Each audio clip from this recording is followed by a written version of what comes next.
dengan menyiapkan 72 bidadari yang siap melayani laki-laki di sana. Ternyata kelak orang yang mengikuti Yesus akan dikembalikan istri sebanyak 100 orang. Jesus, mantap coy. Islam itu satu, yang aku tahu Islam itu agama yang sempurna menurut saya.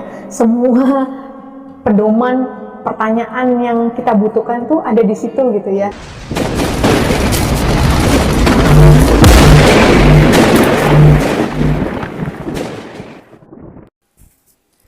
Assalamualaikum warahmatullahi wabarakatuh. Alhamdulillah Muhammadir Rasulillah, la haula wala quwata illa billahil aliyil azim. Saudaraku sekalian, kali ini saya Purwin Ibrahim bahas 72 bidadari, pesta seks di surga, pesta lendir dan sebagainya. Dan tak henti-hentinya saya Purwin Ibrahim ini hinakan Nabi Muhammad sallallahu alaihi wasallam. Jadi saudara-saudara, tidak ada yang namanya sorga itu dengan menyiapkan 72 bidadari yang siap melayani laki-laki di sana. Ditanyalah kepada Nabi Arab itu, apakah kuat seorang laki-laki bisa melayani 72 bidadari? Nabi itu bilang nanti kemaluan laki-laki tidak akan lemas, 70 tahun tegang terus dan nyemprotnya itu jauh sekali semprotannya. Apakah tidak ada cara lain, Pak Udin, mengajak orang murtad seperti Anda? Bagi kami umat Islam, tidak penting di surga Allah dengan 72 bidadari. Bagi kami, kenikmatan di surga yang tidak pernah ada di dunia ini.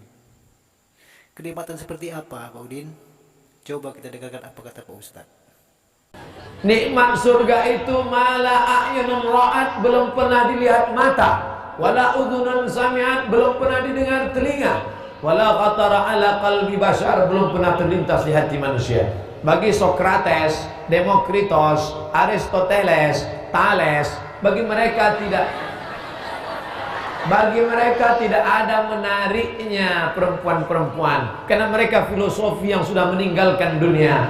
Bagi mereka nikmat yang paling indah adalah wujuhun yawma idzin nadhirah ila rabbiha nazirah. Saat itu wajah berkilau cahaya karena memandang Allah Subhanahu wa ta'ala. Jadi anak-anakku, apapun keinginan kalian, di surga akan diberikan Allah Subhanahu wa ta'ala. Kalau Islam itu sempurna, saya tidak mungkin meninggalkan agama itu. Karena dari satu surat ke surat yang lain, dari ayat satu ke ayat yang lain, permasalahan satu ke permasalahan lain, tidak ada kaitannya, ngaco semuanya. Katanya, kalau memang Al-Quran itu bukan dari Allah, maka akan ditemukan banyak sekali pertentangan antara satu ayat dengan ayat yang lain. Islam itu satu, yang aku tahu Islam itu agama yang sempurna menurut saya. Semua pedoman pertanyaan yang kita butuhkan tuh ada di situ gitu ya, detail gitu. Nah, kedua, Islam tuh agama yang fitrah banget. Jadi ketika agama fitrah ya itu kan kita selalu mencari kebenaran ya. Jadi nggak ada pertentangan di dalamnya itu. Nggak ada juga yang ngelawan fitrah kita tuh, nggak ada gitu di ajarannya. Kemudian ternyata Islam tuh ya agama para nabi dan rasul selama ini dari awal sampai akhir nabi kita ya itu sebenarnya yang dibawa oleh Islam, nilai ketauhidan itu sebenarnya, makanya Islam itu agamanya para nabi dan rasul gitu. Nah kemudian yang saya lihat Islam itu juga agama yang fair, yang adil gitu. Ketika itu kebenarannya itu yang disampaikan gitu, nggak ada yang direkayasa, direvisi, diganti dan sebagainya. Betul sekali, Bu Dokter. Islam itu adalah agama yang sempurna. Semua yang kita butuhkan semua ada di situ. Tapi pendeta Saipudin ini sepertinya tidak tahu atau tidak pura-pura tidak tahu, pura-pura lupa bahwa di kitabnya sendiri menjanjikan lebih banyak wanita. Coba kita tanya Bang Zuma. Bang Zuma, tolong jelaskan Matius 19:29.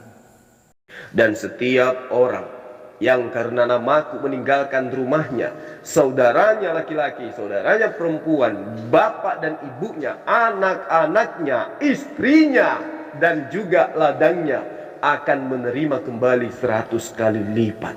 Berarti orang yang mengikuti Yesus akan mendapatkan istri 100, anak 100, bapak 100, saudara perempuan 100. Ini dalil, bro. Gimana? Kamu masih mau bantah? Ayo, coy. Lembaga Alkitab Indonesia itu menghilangkan kata gunaika. Gunaika itu adalah bahasa Yunani, artinya istri. Ayo. Kenapa Lembaga Alkitab Indonesia menghilangkan kata gunaika? Tidak diterjemahkan ke dalam bahasa Indonesia, yaitu istri, yang seharusnya terjemahannya adalah dan setiap orang yang meninggalkan rumahnya, saudara laki-lakinya, saudara perempuannya, bapak ibunya, anak-anaknya, istrinya, ladangnya, akan menerima kembali 100 kali lipat. Ayo, coba bayangkan. Ada apa? Kenapa kata gunaika itu dihilangkan dari kitabmu, Lembaga Kitab Indonesia? Sementara di original teksnya jelas di situ ada kata gunaika, yang mana gunaika itu terjemahannya ke dalam bahasa Indonesia adalah istri. Kenapa dihilangkan ayat itu? Kenapa dipotong? Kenapa dihilangkan kata gunaika? Jawab. Awas, gigimu rontok kelihatan. Kenapa kata gunaika itu dihilangkan? Kenapa tidak diterjemahkan istri di situ? Lembaga Alkitab Indonesia mencopot, ya, menghilangkan, mencopot, maksud saya, mencopot kata gunaika yang harusnya istri. Kemudian di situ langsung anak-anak atau ladangmu. Istri tidak disebutkan oleh Lembaga Alkitab Indonesia. Ada apa? Sementara yang lainnya disebutkan. Rumahnya, saudara laki-lakinya, saudara perempuannya, bapaknya, ibunya, anak-anaknya. Kok langsung loncat ke ladang? Istri kemana, coy? Coba. Sementara yang lainnya disebutkan. Rumahnya, saudara laki-lakinya, saudara perempuannya, bapaknya, ibunya, anak-anaknya. Kok langsung loncat ke ladang? Istri kemana, coy? Coba. Ada apa? Kenapa dalil itu dihilangkan? Padahal original teksnya jelas ada kata gunaika yang artinya adalah istri. Kenapa? Karena malu, ternyata kelak orang yang mengikuti Yesus akan dikembalikan istri sebanyak 100 orang. Cicis, mantap coy. Ya, sederhana, tersirat dan tertulis. Jadi jelas di dalilmu itu nggak diragukan lagi, ya kan? Original teksnya jelas ada kata gunaika, di mana kata gunaika itu merujuk kepada ketika diterjemahkan ke dalam bahasa Indonesia, maka gunaika itu adalah istri.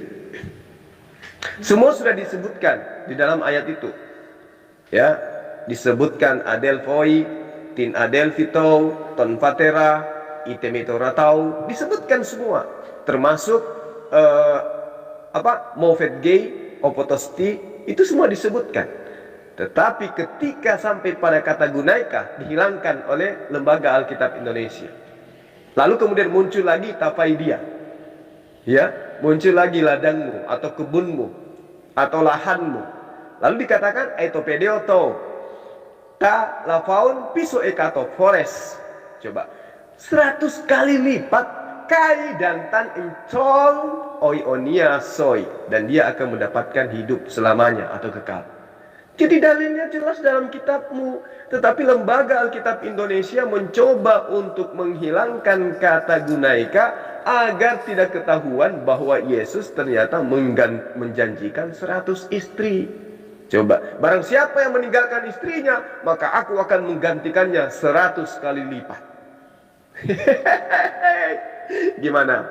Apakah kamu sudah siap menerima mulut tanpa gigi, hidung lubangnya mengarah ke atas? Katakan apa? Sedangkan dalilnya sangat jelas dikatakan kaio katenas paulogo tau omatos motif gai opotospiti to tanto edelpo eiten edelpi tau, lalu dikatakan ton putra iti materatou, lalu garis bawahi tiginaika tau tapai ditau. Di situ ada kata gunaika, artinya istri. Barang siapa yang meninggalkan istrinya demi namaku, maka aku akan menggantikannya dengan 100 kali lipat. Coba, masih kurang dalil ini? Ayo. Makanya kalau menjadi seorang yang menganut agama, usahakan kamu paham original teks dari kitabmu, supaya kamu nggak dibodoh-bodohi oleh pemuka agamamu yang menginginkan perpuluhan.